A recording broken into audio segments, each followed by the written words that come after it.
ओल्या दुष्काळाबाबत लवकरच योग्य तो निर्णय घेऊ, विरोधकांच्या मागणीनंतर अजित पवारांची प्रतिक्रिया। 8 दिवस कुठे होतात? सोलापूर जिल्ह्यातल्या उंडर ग्रामस्थांचा सदाभाऊ खोतांना संतप्त सवाल। ग्रामस्थांच्या रोषानंतर सदाभाऊ खोत यांनी काढता पाय घेतला। नांदेडमध्ये मुसळधार पावसानंतर जिल्ह्यातील नदीला पूर, पीक पाण्याखाली। लातूर, धाराशिवसह नांदेडमधील सर्व शाळा महाविद्यालयांना आज सुट्टी। हिंगोलीच्या पांगरा शिंदे गावात जोरदार पावसानंतर नदी नाले तुडुंब, दोरीच्या सहाय्याने पुराच्या पाण्यातून नागरिकांचा धोकादायक प्रवास।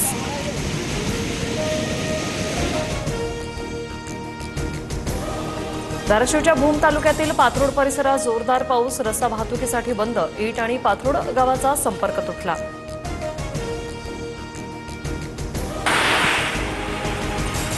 मुसळधार पावसाचा नागपुरातील कळमेश्वर, कामठी, सावनेरसह काटोल भागाला फटका। संत्राबागा आणि इतर पिकांचं नुकसान, घराचे पत्रेही उडाले।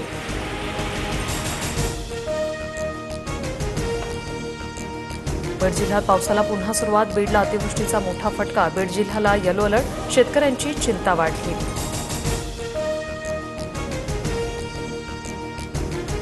लातूरमध्ये मुसळधार पावसानं तेरणा नदीला पूर, निलंगा ते कासार मार्गावरचा पूल पाण्याखाली आल्याने वाहतूक ठप्प, अनेक गावांचा संपर्क तुटला। राज्यातील पूरपीडित भागात शालेय विद्यार्थ्यांच्या परीक्षा पुढे ढकलण्याचा विचार। राज्यातील अतिवृष्टीनंतर पंकज भोयर यांची माहिती। नवरात्रोत्सवात सकाळी 6 ते रात्री 12 पर्यंत स्पीकरला परवानगी। हायकोर्टाच्या आदेशाचं उल्लंघन होणार नाही याची दक्षता घ्यावी, जिल्हाधिकाऱ्यांचे निर्देश।